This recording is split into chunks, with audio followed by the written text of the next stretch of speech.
This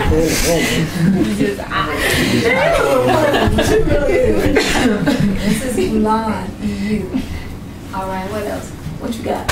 One word to describe you. I won't be the one to ask. You gonna say what? I won't be the one to ask. You don't want to be the one to ask. You won't be the one to ask. You don't have anything positive. Yes, you do. You have some positive things to say. You do have positive things to say. You're a good example of all of these things, actually. Combination. But I'll let you come with your own word. I'm not gonna give you more. All right. So all these things. How did you get there? How did you get there? Think about your word. How did you get there? How did you get to that place that you think you are? How did you get distracted? How did you get knowledgeable? How did you get persistent?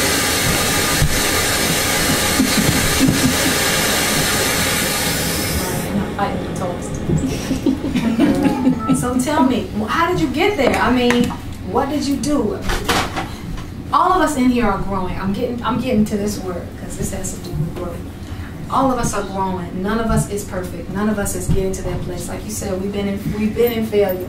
We're constantly in this process. To the day you die, you'll be in this process right here. Are you getting? Tell me where. Tell me how. Where? When you say you're getting a connection, give me. Wait. That's all right. This is No, but okay. So, like getting to wandering. Like I had to fail in order to get there. Yeah, it's because all of this is still in this process. Okay. You see what I'm saying? You might right, and the wandering doesn't feel good as the children of Israel. You know what I mean? It's easy when you're in a wandering pattern to start complaining, to get frustrated, it's easy that nobody's judging anybody. It's very easy to get to that place. But when you clear up my wandering now, because when I say I'm wandering, I'm like not in control of my life. No, that's what I mean when I say. So I feel like I'm just in limbo. Yeah, like I'm just following. Like I'm just following. I'm just doing. Okay. That's how I feel. Let me put following. What did you say? Let me tell you. All of this. But to me, that's wandering because it's like I'm not used to that. You're used to being goal directed. You're used to being driven. And you know exactly what you're supposed to do, and you just get it done. I want a degree, I'm gonna go get a degree, I got my degree, boom, what's next? You see what I'm saying? But when you're in a place where it's like, okay, I've done these things, and I want to do this, you're in between where you are and where you want to be. And that place right there would be what you might call wandering. All of us will get there. Many people in this room might be there. You know, you have a certain skill set, certain things you can do. Everybody in here can do something. Do you agree with that? Yes.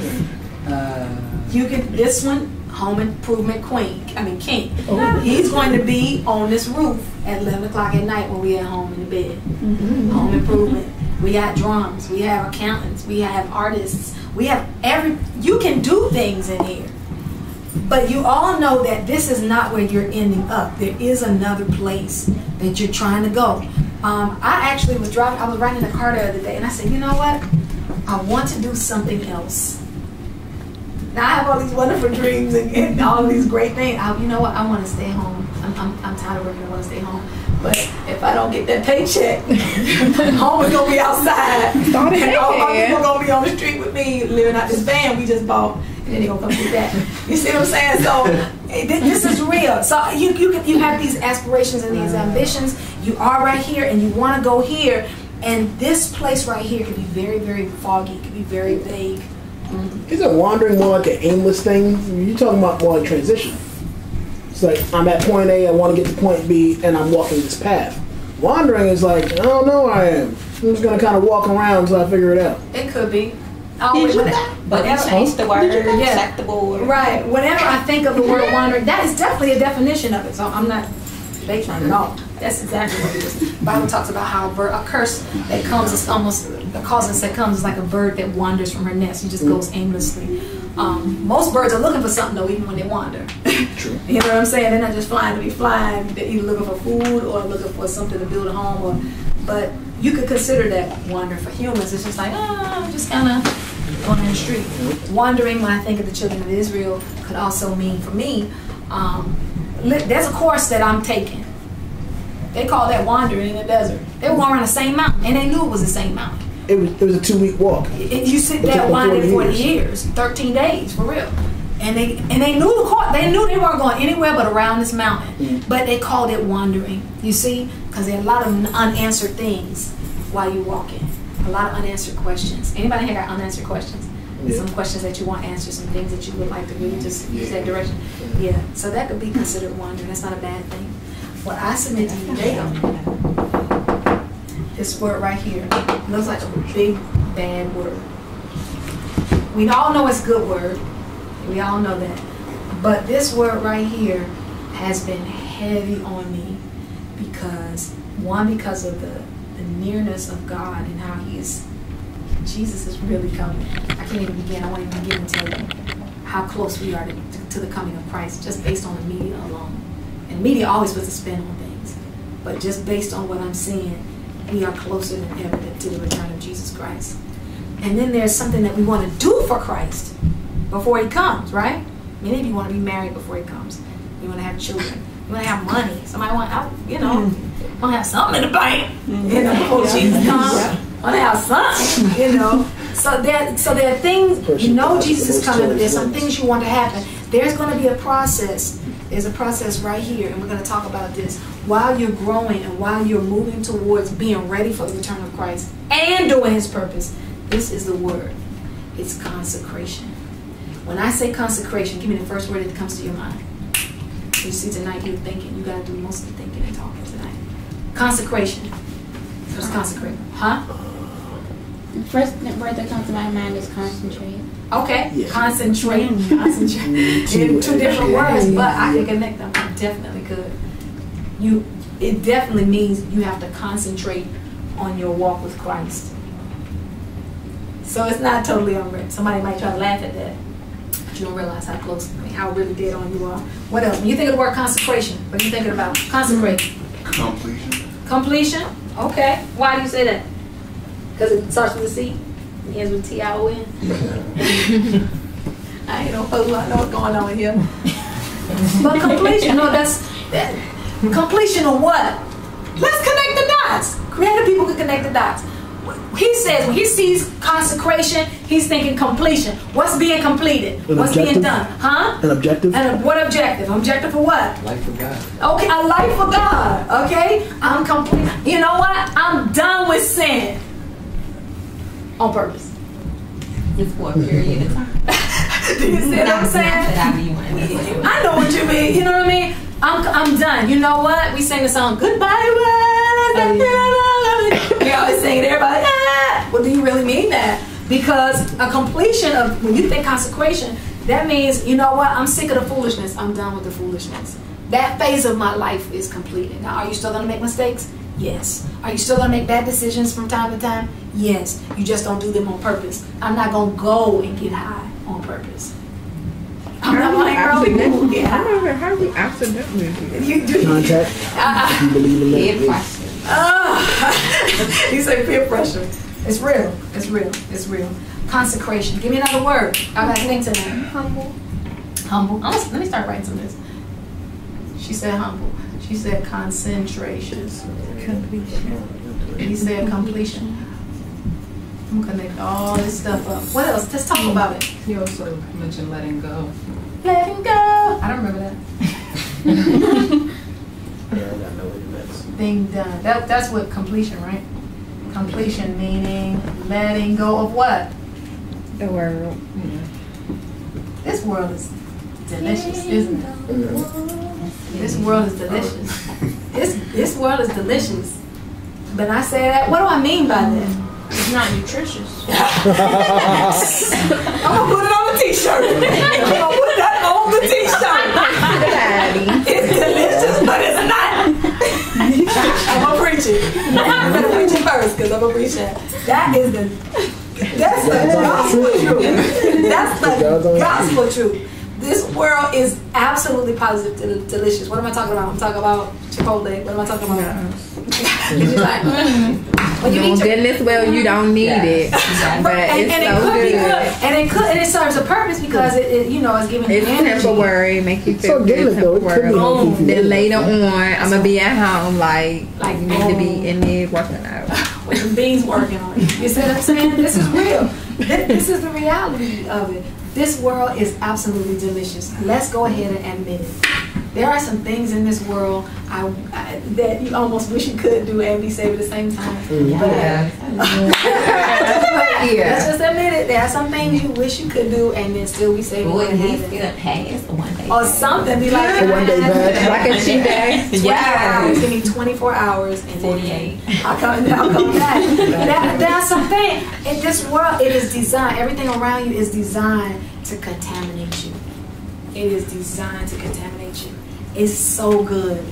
The food is good. The drink is good. The merriment is good. And I always talking generalizations. It all is very, very good.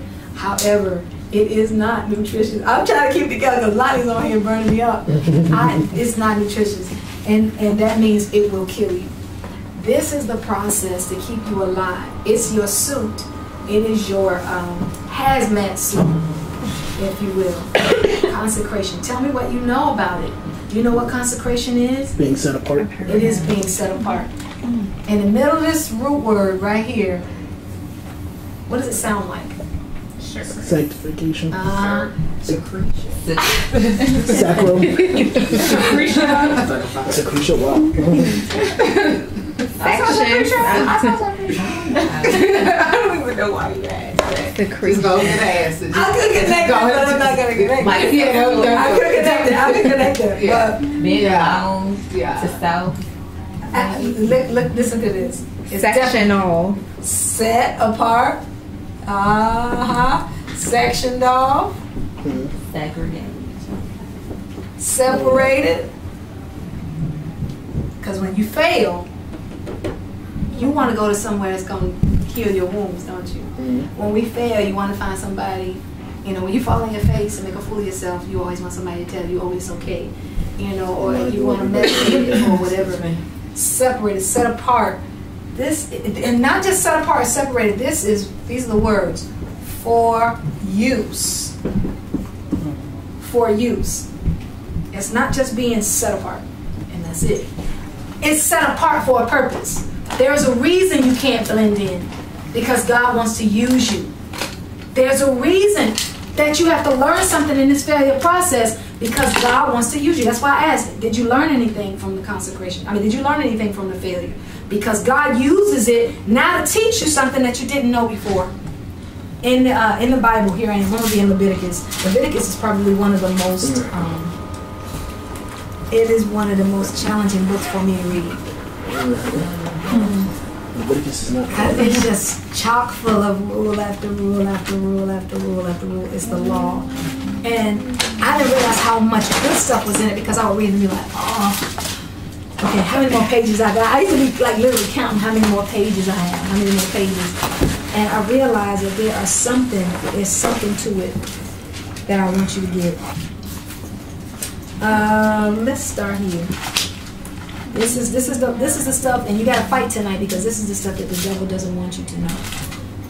He doesn't want you to know any of this. Where are we? All these notes for y'all. Let's let me just start here. Go to Leviticus chapter 10. Leviticus chapter 10. Talking about the ultimate failure. The big fat failure. Big fat failure. Pass me the Bible, please. Anybody else in the Bible?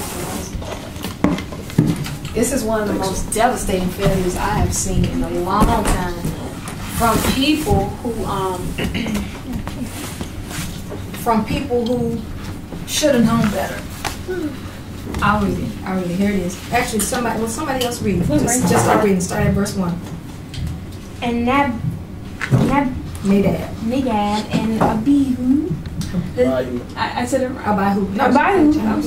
The sons of Aaron took either of them his censer and put fire therein and put incense thereof and offered strange fire before the Lord which he commanded them not. And there went out fire from the Lord and devoured them, and they died before the Lord. Then Moses said unto Aaron, This is it that the Lord spake, saying, I will be sanctified in them that come nigh me, and before all the people I will be glorified. And Aaron held his peace. And Moses said, Mishia and Elzapha, the sons of Uziel, the uncle of Aaron, and said unto them, Come near, carry your brethren from before the sanctuary out of the camp. So they went near and carried them in their coats out of the camp, as Moses had said. And Moses said unto Aaron and unto Eleazar and unto Ithamar, his sons, Uncover not your heads, neither rend your clothes, lest ye die, and lest wrath come upon all the people. And let your brethren, the whole house of Israel, bewail the burning which the Lord hath kindled. Get started at 7. Finish at 7. And ye shall not go out from the door of the tabernacle of the congregation, lest ye die. For the anointing oil of the Lord is upon you. And they did according to the word of Moses. And I'm going to read 8, 9, and 10. Listen to this. And the Lord spake unto Moses, Do not drink any wine or strong drink. Oh, man. Nor thy sons with thee when you go into the tabernacle of the congregation, lest ye die. It shall be a statute forever throughout your generations. And that ye may put a difference between holy and unholy, and between unclean and clean. And that ye may teach the children of Israel all the statutes the Lord has spoken unto you by the hand of Moses. I'll stop right there. Let me just give you the cliff notes of what just happened in this. 2 sons, Nadab and Abihu. Now they are actually Aaron's sons. You know who Aaron is, right? Aaron is the brother of Moses. When Moses felt like he couldn't do the job with Pharaoh, when Moses gave God all these excuses, he said, you know what? This is God. You know what? Okay, since you're still complaining, take your brother Aaron with you. Let him be your mouthpiece.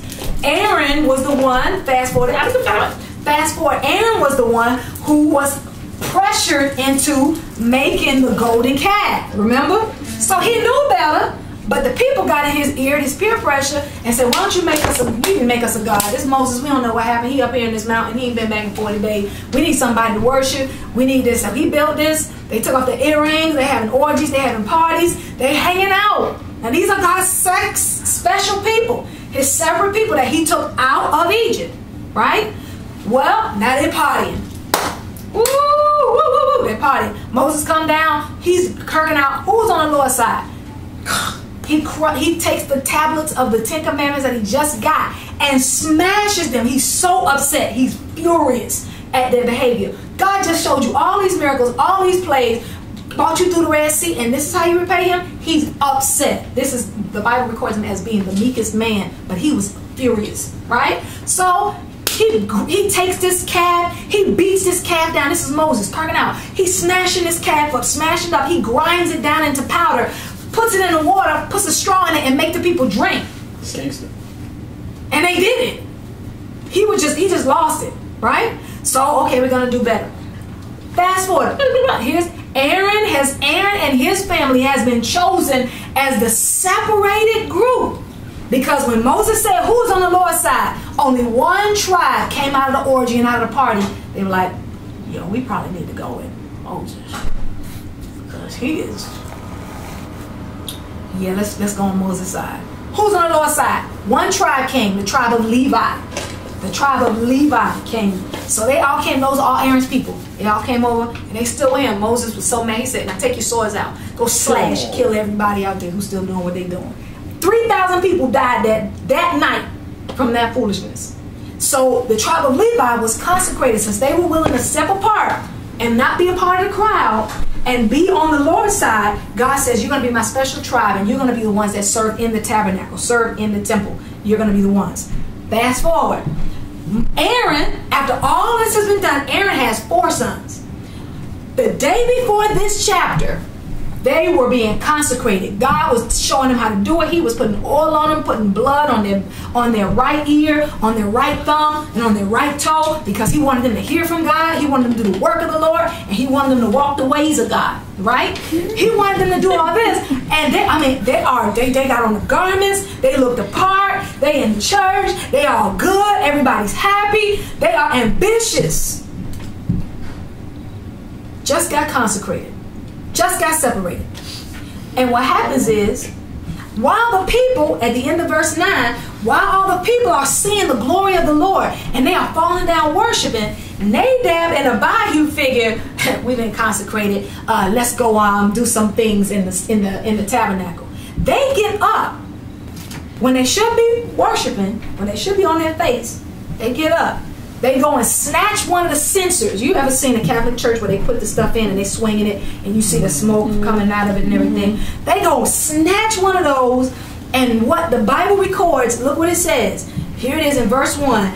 They went and put fire in it, not from the place it was supposed to be done. They just got instruction from Bible study. They just got instruction from Sunday morning. But they're still going to do it their own way. They go and get fire from a place that wasn't supposed to be got, where they weren't supposed to get fire from, and it said they offered strange fire before the Lord, and He commanded them not. God called it strange. He called it strange because they did not do it the way God told them to do it. They had all the answers. They even had a purpose. They had